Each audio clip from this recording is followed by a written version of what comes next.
Welcome everyone to another episode of the Most Potato Podcast. I'm Alvin. I'm Jess. And we're going to be talking about Kaiju number 8 today. And I'm so excited to talk about this one because this is a very special anime with a very special place in my heart because it acknowledges us old 32-year-olds in the shonen world.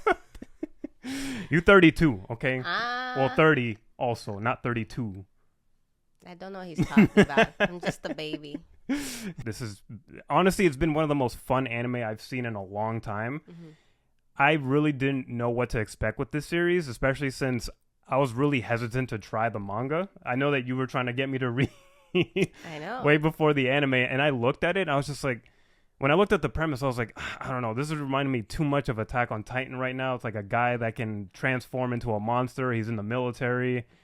And I was just coming off of like finishing the Attack on Titan manga, and I was like, I don't want anything to do with this type of story. I let my distaste of the Attack on Titan ending color my bias. I should have jumped on this sooner because this is a really, really good story. I told you, I was like, this is an old man, you know, and you're an old man, so you'd have a lot in common with this old man doing old people things. So read it, but it's so fun. Yeah, and then the fact that I was actually wanting to like jump on the manga while watching the anime series, I thought that was like a really fun experience. Like it was fun to just watch an episode, then read it for comparison. Mm-hmm. Watch an episode, then read the manga for comparison. I think they've done a really good job of adapting it into the anime. It's basically one-to-one almost. Yeah, not missing anything. Yeah. And just seeing it, because I remember the trailer came out when they announced that it was getting an anime. And that trailer got me so hyped. Excited because I was just like, oh man, I can't wait to see it animated. I'm a huge fan of like kaiju stories. Like I grew up on Godzilla and Ultraman and all that stuff, and the fact that those were like kind of the inspirations for this story, and seeing that in the trailer, I was like, all right, I got to give this a shot. So for those who are unfamiliar with the series, Kaiju number 8 is focused in a world where strange monsters called kaiju cause frequent disasters around the world, especially in Japan. 32-year-old Kafka Hibino enlists in the Japanese anti-kaiju defense force to find his purpose and honor a promise he made to his estranged childhood friend.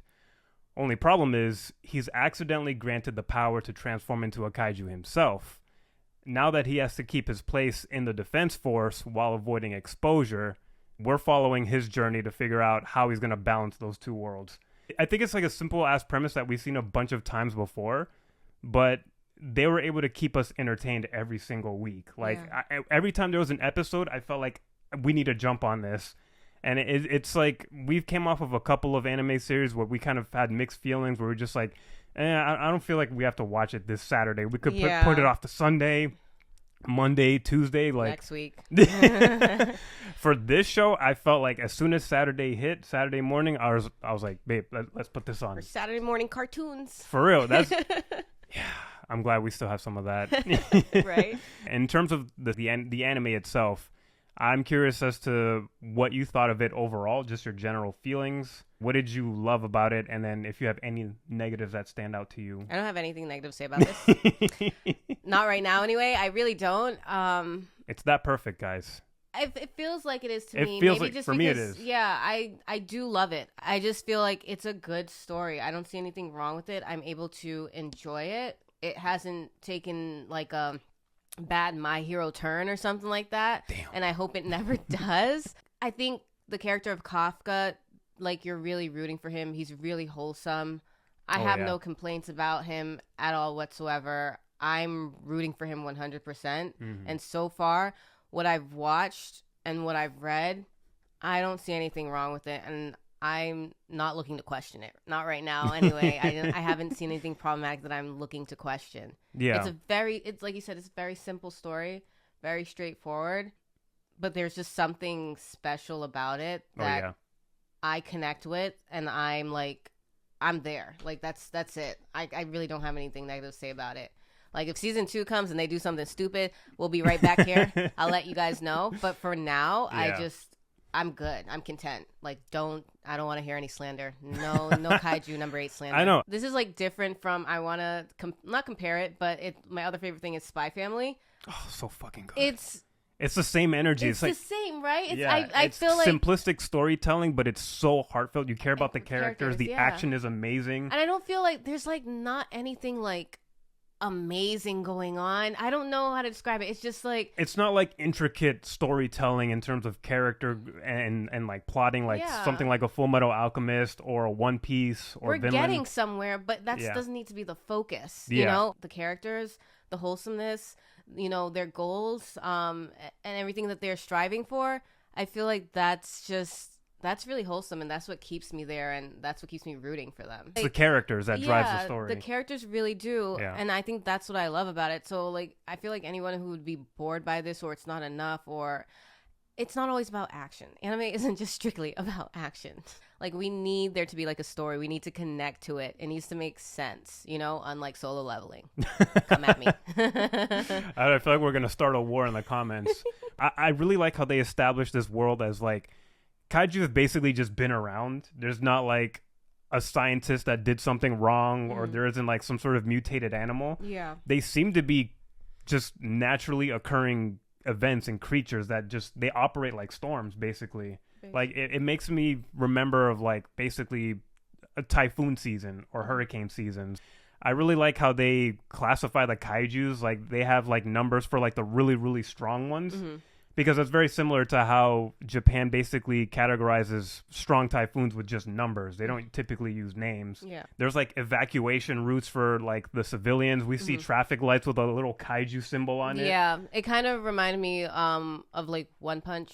One Punch Man did have that, right? Yeah, they do. Because they deal with kaiju similar. as well. They deal with that, so I guess that's where I was like also like linking that too. Yeah, it's just like they have like shelters and evacuation systems, and everyone knows, or like when they hear the siren, everyone's just like, fucking again, like these damn kaijus. So yeah, that they have that in there, and I mean, they don't go into like detail about like the history so much. Yeah, I was gonna ask you, like, how did you feel about the lack of explanation of the kaiju's existence? Do you think that hindered the season at all, or do you think that was fun? But it wasn't like I need to know more. Like, how did they come to be? Where did they originate from? And where else are they? And how are other countries dealing with them if they have them there? Or it wasn't like it's not that. It's not necessary, but it was good that they did touch on it just so you could be like, okay, like you said, it wasn't like some scientist that fucked up and now we got to deal with this bullshit. It's just like a natural like thing that occurs, and they're trying to fight them and maybe get rid of them. I don't know if that's possible, because it just seems like they're part of nature. They're just there, you know? I like that they make it so difficult for the characters to fight these creatures where they'd really just have powered suits based off of like dead like bodies of previous kaijus that they've defeated. I really like that because I think that makes the story more personal as well, because these are characters that we're dealing with who are looking for a place to belong, looking for like a purpose, and I feel like it just feels more personal when you are always able to see the person in action compared to seeing them behind like a giant machine or something. Yeah. But let's focus on Kafka right now, because he's like the heart and soul of this whole story. I love his setup. I really love that we start off with him basically at his cleanup job. I honestly thought that when I first read the premise, I thought we were going to follow the cleanup crew's perspective in this story. I thought that would have been really fun and really cool. Like, I've been reading a bunch of seinen mangas, so I'm reading about like a bunch of mundane shit, but it's done in an interesting way. So now I low-key wish that we had like a seinen spin-off story of just like let's just follow the cleanup crew and maybe how they're underappreciated.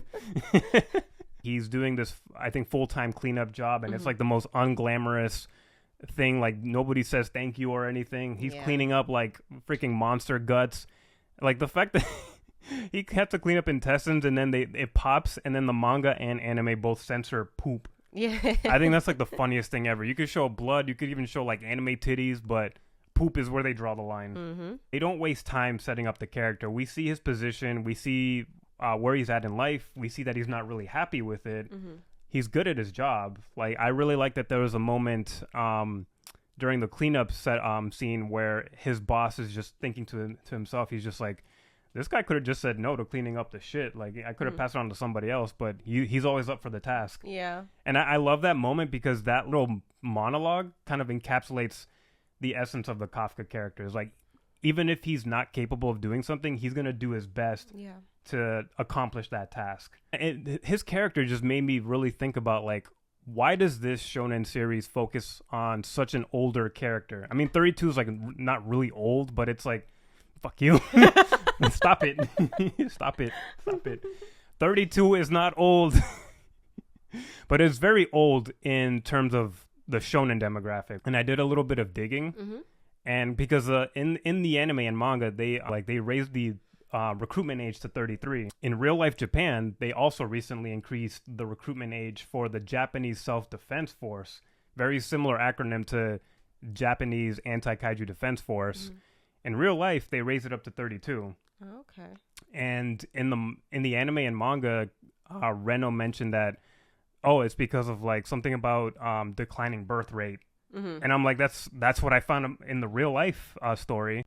So the fact that Japan has a real life declining birth rate and a real life struggle to recruit soldiers, I thought that was really fascinating, because it just reminds me how so many shonen anime are just, if you think about it, a lot of them are like military recruitment type stories. Mm-hmm. If you think about Demon Slayer, they're technically like soldiers. It just takes place in a different time period. Yeah, they are. Naruto, that's a very direct one. Bleach, basically, they're like soldiers in a sense. Mm-hmm. There's like so many countless other ones, but this one was like one of the more direct ones where it almost feels like, I feel like there was like some sort of military propaganda in mind to like subtly inspire kids to be like, hey guys, watch this. You can kill monsters, but like in real life. Yeah. At least in this case, the stories really focus on protecting the country that you're in, not so much on like trying to colonize and overpower other places. Yeah. I just thought that was really interesting how they made that direct connection to the real life Japan military and then here in the anime. Mm-hmm. But I wanted to ask you, what are your favorite things about Kafka when you first started watching and reading this whole story? I liked when he pee out of his nipples. That was cool. Well, you gotta explain that. You gotta explain that. Well, Kaiju number 8, we know that is Kafka. This ugly ass looking garbage fly kaiju just inserts himself fully into Kafka, and like right off the bat he transforms into a kaiju. Kind of freaky. And I like that Reno is there to witness and understand everything. Yes, exactly. It just like it happens like that, because then I was like, it would suck if Kafka like really had to like start off like no one knowing on his own, and then like, but I like that he has someone there and someone who has now started to look up to him a lot. I know their dynamic changes so much, because Reno was so standoffish and snobbish, but I love how Reno, when they first interact, like before all these events, like Reno is just like rude to him, but in a respectful way. He's just like, why would I give up like you, sir? Yes. But I like how it quickly like changes like as they spend more time together. And then, like I said, Kafka being transformed into this kaiju. And it becomes the most comedic part. It does. And, it's not like this horrifying scene. It's like, it's a really cool looking kaiju design, and he looks horrific. Yes. But Reno's response is just like this cartoonish ass just like freaking out, like a Scooby-Doo moment. I love those and it's moments. So hilarious. Yes. I loved it. They have to like leave the hospital because like he's detected there, like somebody spotted him. Someone spots them, and during that chase is when he pisses out of his nipples. He's just like, I have to pee, and he's like, but they're just like, well, there's nothing there, and then the nipples. That was the good anime weirdness that I was waiting for. Yes. I was like, every anime's got a bit of weirdness throughout like each episode, which I love. It's like it's funny, it's light. Yeah. But then there's still like stakes. There's still like some serious things going on. I love it. I really do. Yeah. And I love that they have a moment when they're dealing with his transformation for the first time, and they save a little girl and her mom from some rubble when dealing with like a rogue kaiju. And that is the first time that we see a human see a kaiju and be like, that's my hero. That's something that's like completely unheard of in this world. Like kaijus, they're all like basically kind of mindless. They're like kind of like animals. Yeah. And they just do what they do. But here, this is the first time where he's set up as like a hero kind of character. Yeah. And he knows that he's not the best looking like thing right now, especially to the little girl that you mentioned where they help save her. Yeah, because she was horrified.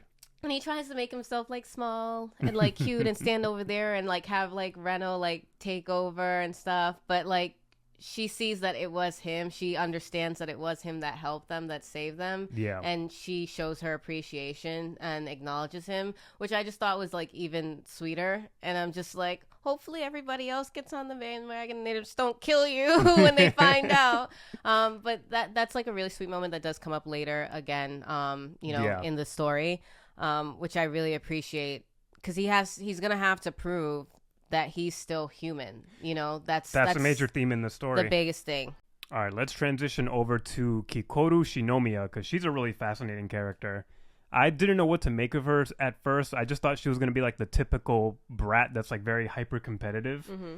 But she quickly grows on you. Like when you start learning about her backstory and like the fact that her father is like the commanding chief of like the whole military. Yeah. Like I started feeling really bad for her because she has like this drive to be so perfect, and for a while we don't know why that is. Mm-hmm. And she's really young. I don't think, is she 18 or is she even younger than that? I think she's younger than 18. She's probably like 16. Yeah, I think so. Yeah, so like she's dedicating her whole life to like fighting giant monsters and being perfect at it because her father just won't be a father to her. She just and because of her mother too, who was killed by a Dai Kaiju. Yeah, it was like, I think it was Kaiju number 6 is probably the one that killed her. Yeah, the mom. It's a lot of it's a lot of going trauma. on, and for her, because it happened when she was so young, and then like she's never been able to really get her dad's like approval, and not even love anymore, like no affection. Her childhood was gone after her mother died. Yeah, so it's just like you said, like you thought she was gonna be bratty. And like, I mean, she's still bratty. Well, she is, but there's an explanation. There's an explanation, and she's changing too. I like that. I would be really annoyed if she just constantly stayed the same. If she stayed like a Bakugo. Up until the very end. They should have never sewn that heart back together. Anyways. Yeah, I really like the Shinomiya character. I love how like the relationship with her and Kafka and Reno are standoffish at first, because there is a competitive nature to getting into this military, this anti-kaiju defense force, because we see quickly that when people get in their new combat suits, everybody has like a starting combat power. Oh yeah, the percentage. And she's like the prodigy kind of character. Yeah. I really like how their relationship starts off standoffish, and then quickly they start becoming friends. The moment that Kafka transforms into Kaiju number 8 to save Shinomiya from the Kaiju attacks when they lose control of the training, I just wanted to hug them right then and there. I just wanted to hug them because that's the moment where she started feeling soft and gentle and being like, damn, I've been kind of mean. Yeah. Yeah. Well, in that moment too, they thought they cleared. They were doing a practice. They cleared, and she was going hard. She was just she was wiping people like all the monsters left and right, not giving her other teammates a chance to like really. I mean, they were trying to get points, right? And it was competitive. They were competing, but she just was like, it was like nothing to her. She was just going, and everyone was teaming up to like take down one, and she would just come one hit, and that's it. And then we have the incident of like them coming back to life. And no one realized what was going on. So she was already like tired. And then number 9 comes in with whatever he dragged up. And then she is actually getting defeated, and she was about to. And I love like Kafka's trying to hide the fact that he is a kaiju himself. And I like that he doesn't hesitate. He doesn't hesitate. Like, I don't think that he would have hesitated for anyone else, but for these characters who are now like becoming main characters and who are important to him, closer to him, he cares about everyone. But I just really like that he doesn't hesitate at all. And he's like, I'm just going to have to deal with the consequences of whoever finding out when it happens. And I really, really appreciate that about him. And I really like that. And I feel like a character like Shinomiya, she realizes that too. Why would he do this? Or, knowing that we're here to kill kaiju, exactly. So that was like a really sweet moment. And I like seeing that change in her, where she's just like, she has questions. Her instinct would be to kill, but it's Kafka, like the same idiot old man who just grins at me, or who's trying so hard but he's not getting anywhere. But she herself appreciates that he doesn't give up. Yes. Which, you know, that's also something for me to like her, as well, as annoying as she is. Like, I mean, I hate her stupid pigtails, but that's like the only thing I really don't like about her, because she could have been snooty for so long. And and it would have gotten really grating. Old. Yeah, it would have gotten old, and I wouldn't have liked it. But you see why she's that way, and then you see that she also has a soft spot or a heart, or she's still changing. A young girl, and she's changing. You know, and I like the relationship that she ends up having with Kafka, like that friendship. It's really good to see, and it progresses nicely. Yeah, I totally 100% agree on that. Them bridging these characters closer, the Kafka character with Reno and Shinomiya and all the other younger ones, it just bridges like the gaps of different generations coming together. Because it makes me think of like how people on the internet sometimes think that there's like this sort of war going on with millennials and Gen Z. And it's just like, if anything, Gen Z and millennials get along together way easier. We're closer in age. And then we both know what it's like to grow up in a time of like great struggle. And I really love that the show kind of bridges a gap where a 32-year-old man can be friends with like teenagers and not have it be creepy or weird. That's not in here at all. Like, that would have just been stupid.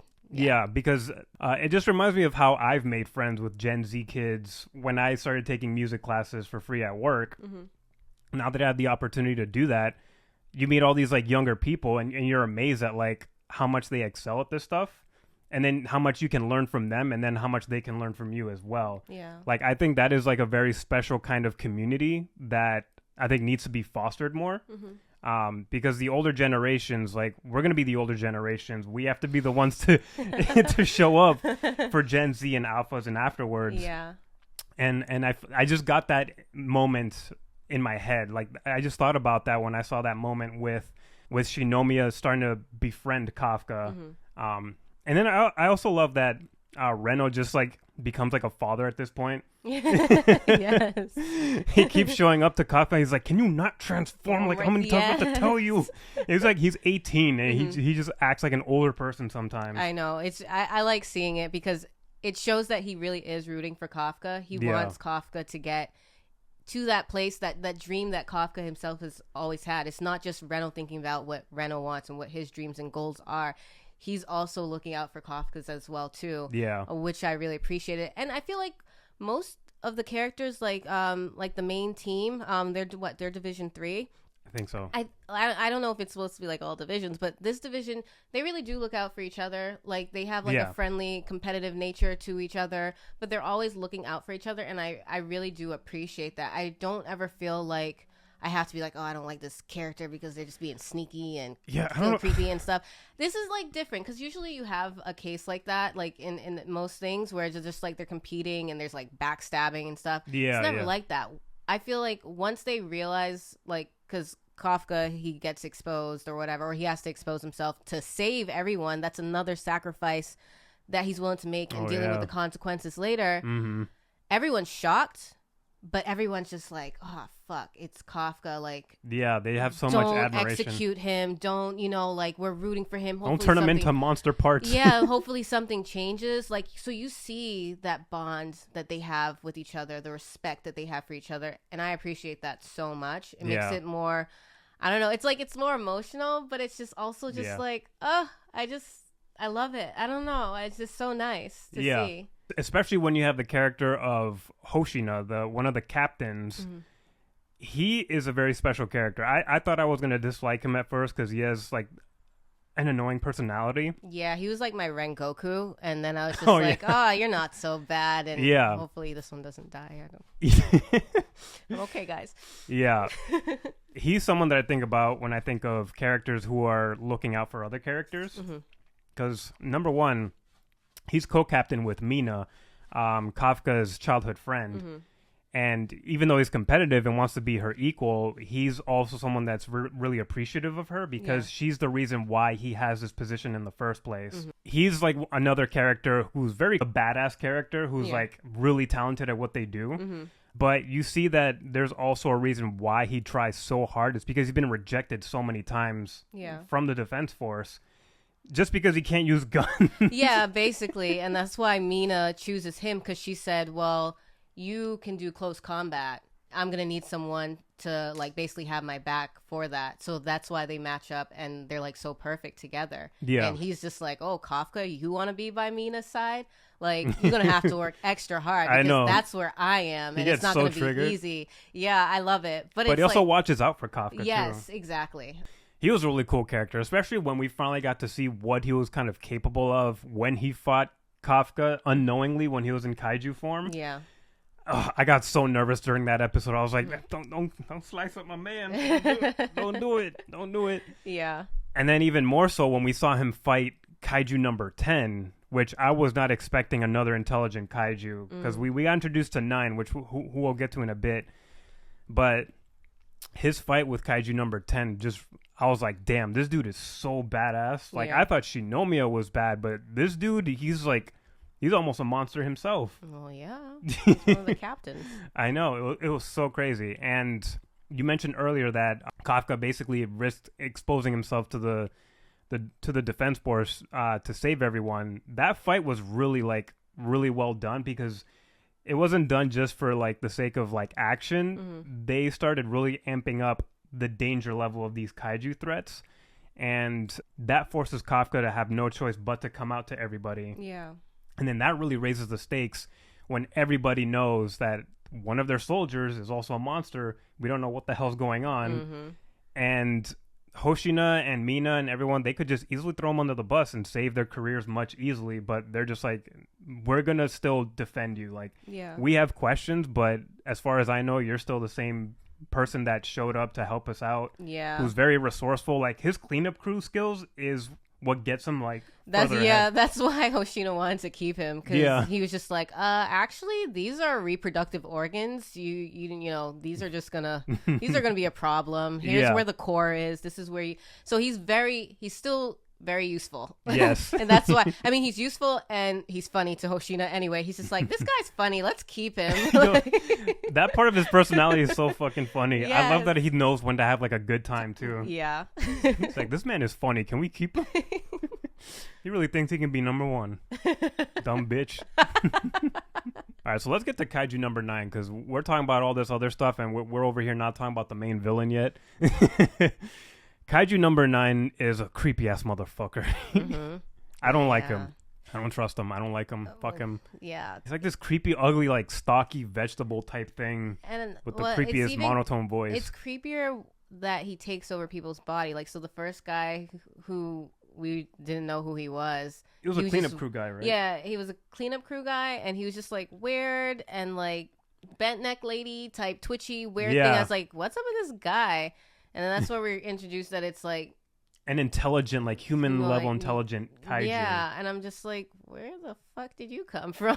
Yeah. Like, what is this and what's going on? And he's the reason why there's been like a lot more kaijus emerging and more frequently, and for them, like after the defense force kills them, they just regenerate and they come back to life. Yeah. You know? Or then somebody like Kaiju number 10 shows up too. Yeah. And he's just like, I don't know, he's like somehow giving them intelligence and making them stronger as well too, which is just like, he's like, we need to get woke, guys. We gotta get free. I was just like, what? And so it's really weird. He gives me the ick. Yeah. No, he's really gross. And I really like that they've started teasing him in the show and really starting to expand the world of the kaiju and what's going on. We still don't know his origins or how he's able to like talk and use technology and mimic humans, but it raises the stakes for the show, because I feel like if you don't have a character like that and you just have mindless monsters throughout the whole series, you start to lose the steam very quickly. You need to have a foe that can actually really push back on the characters, not just like physically, but also mentally, like psychologically. But I'm also curious, like, again, I'm not far into the manga and we're just talking about the anime. We don't know much about what he's doing other than he's a kaiju. He supports the kaijus. As far as we know, the kaijus are just naturally existing creatures. I'm wondering if Kaiju number 9 is truly like a villain or if he's just something that's trying to survive. Because I'm really curious about that. Like, humans and kaijus, they cannot coexist, because if humans just let them, they'll just get taken over. There probably won't be any humans left. Yeah. So they're going to naturally fight back. kaijus are seeing their fellow creatures being wiped out, they're gonna fight back as well. I don't know. Like, am I tripping by thinking that Kaiju number 9 might not be a villain, just like an antagonist, but not like an evil entity? Nah, something. No. Yeah, fuck him. Like, honestly. Because he acts like kind of like a parasite with brains. It's like he's trying to like spread himself and trying to like give other kaijus a fighting chance to survive. It's I know that it harms humans, but it's also like, damn, I can't. If I was a kaiju, that would be my natural inclinations. I would fight back because I'm trying to survive too. Well, I guess it's a question of who was here first. If they was here first, then have at it. But if the humans got here first, this is ours. This is it. This is it, y'all. I'm willing to like find an island for y'all. Y'all can, like Jurassic World or whatever, some shit over there. We ain't opening an amusement park or anything like that, but you can go over there.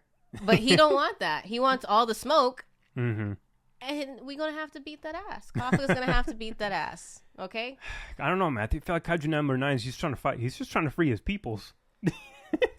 Please. No, but I'll be very curious to see what his true goals and intentions are. Because we've only touched like the surface of this character, I think. Mm-hmm. Definitely. Yeah, and we only got 12 episodes, which... That's probably like my only thing I really want to complain about with this series is I'm tired of the 12 episode format. I know. Remember how we were always watching and then it would be like the end and the ending music. We were like, what the? And it didn't feel short. It felt long. I felt like I was getting a lot in the episode. Like I was getting so much. Yeah. And then it would just stop because they're like, okay, this is the point where we stop. And I'm like, wait, no, I want more. As if I haven't read it before. But it's just... Every episode was like that. Yeah. Every episode was so good, and they always ended in a very good spot. Yes, I always wanted more, even though I already knew how it was going to end. I just love seeing it animated. Yeah. And they ended this season with... He's setting up his next attack, basically. Yeah. Yeah. And he's like... He's on a computer, first of all. I thought that was the funniest thing ever. With the Roomba picking up his shedded... His old shedded skin. Yeah, because he's molting, so he's evolving. Yeah. Ugh. I can't stand him. Oh my he's so God. gross. He's just like... He's gross, but he's just annoying. Yeah. Like, the personality, and he's just like, oh, shit. He's just but he's like... That's the fascinating thing about him, is like, he's not really trying to insult or be emotionally callous to his opponents. He's just very logical. Yeah, that is true. That's what's creepy about him. Yeah, and it's always like, it's not like it's amusing to him, but he finds it very, and it's like he's doing research. He's like a scientist. Yeah. He's learning. He's just like, oh, wow. He's like, that should have killed you. Maybe I should put a couple more holes in you. I'm just like, or he's just like, why would you expose yourself, or why would you come back to help this person? You like, humans are interesting. Yeah. Why would you put yourself at risk? You like him, don't you? You're a fan. I like him as like an antagonist. I don't like him. I like his antagonism. He's a very fascinating character. Yeah, that is true. Yeah, so I think that's what gives me pause. And like, is he truly a villain? Because he's just acting so logical about everything. He's all about just like survival. So I'm really curious to see how this character evolves as the anime progresses. And I'm also curious about another thing, because we saw later in the anime when Kafka is fighting against Shinomiya's father, Isao, to prove himself to be human and to stay in the Force. Mm-hmm. We see that he starts to lose control of his kaiju form. Yeah. And then we see that his body is also permanently, or supposedly permanently starting to change. Yeah. Where you're starting to see kaiju skin on his human skin. So he's in danger of becoming permanently kaiju. I'm wondering if the inverse might be able to happen with someone like a Kaiju number 9 or 10, since they're both more intelligent. Mm-hmm. I'm curious to see if Kaiju number 9 or even 10 might somehow get in danger of becoming more human-like, the more smarter that they get. I wonder if they'll become more emotionally intelligent, I guess is my question. I mean, I know you're further into the manga. You may or may not know, but... so we can't say that, but... I don't know. Do you think that's like a possibility just based off of like what we've watched so far, or is that just like probably out the window?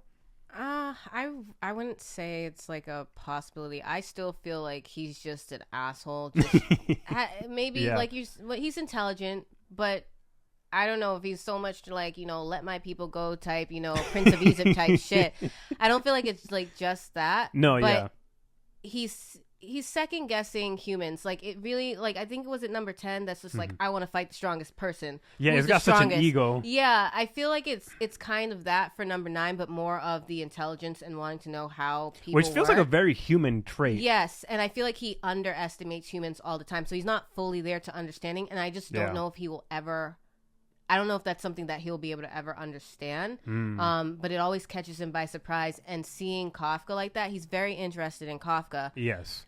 And they're kind of parallels of each other almost. And it's kind of just like, which way is Kafka gonna go? How's that gonna? So like I don't see it happening, but I see him being defeated by him, you know, not taking humans seriously, thinking that the emotions and all the things that come with being human is weak or going to be their downfall. It's actually going to be his downfall. That's what I feel like is going to come for him.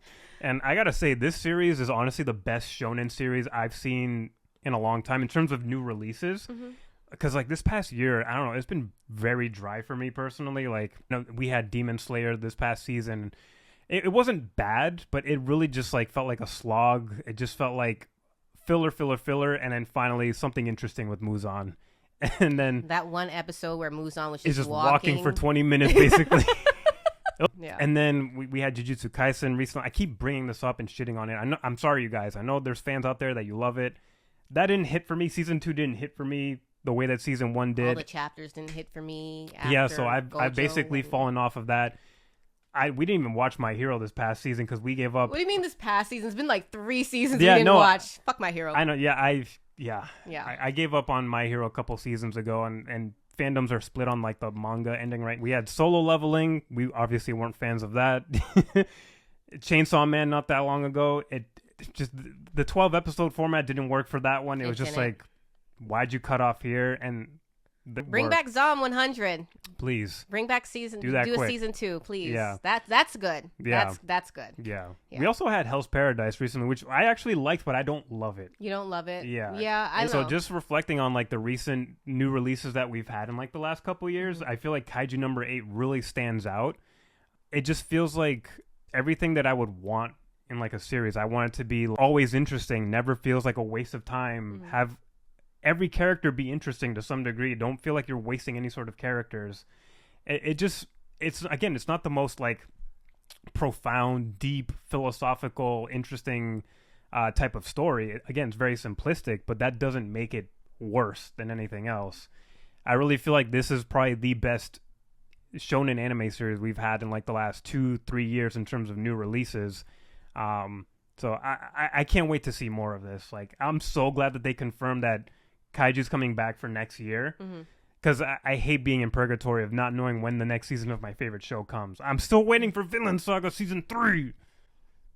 I hope you get it. I hope he gets it. I mean, I be jumping on sometimes. I'll still be reading, but but I hope you get that. Thank you. Bring back Yona of the Dawn too. I know they stopped at a sweet spot, but I was enjoying that.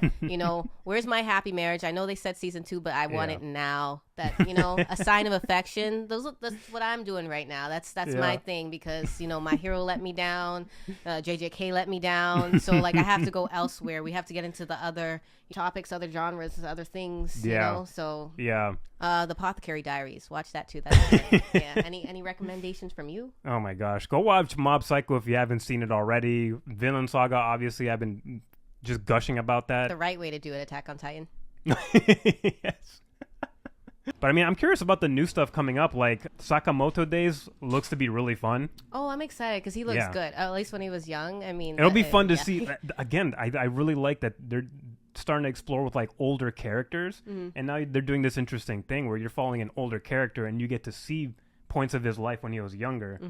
I think that's going to be a really fun one. I'm always going to be curious about the next new thing, because you never know what kind of new cool ideas and stories are going to come up.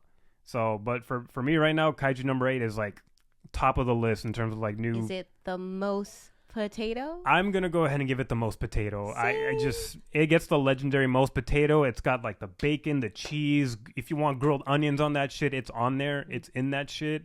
Any kind of cream you want, any condiments, whatever it is you desire, that your heart desires, it's in this potato here that called Kaiju number 8. It's so good. Again, I can't think of anything to complain about other than I want more episodes. But like even with the 12 episode format, it ended at a good spot. It did. So this is one of those moments where I can't think of any type of flaws. This is the most potato. Yes. Let us know how you guys feel about Kaiju, if you feel like you will now start it if you haven't. I can't see anything wrong with it, and I won't take any slander. So if you don't have anything, that's a challenge for you people in the comments.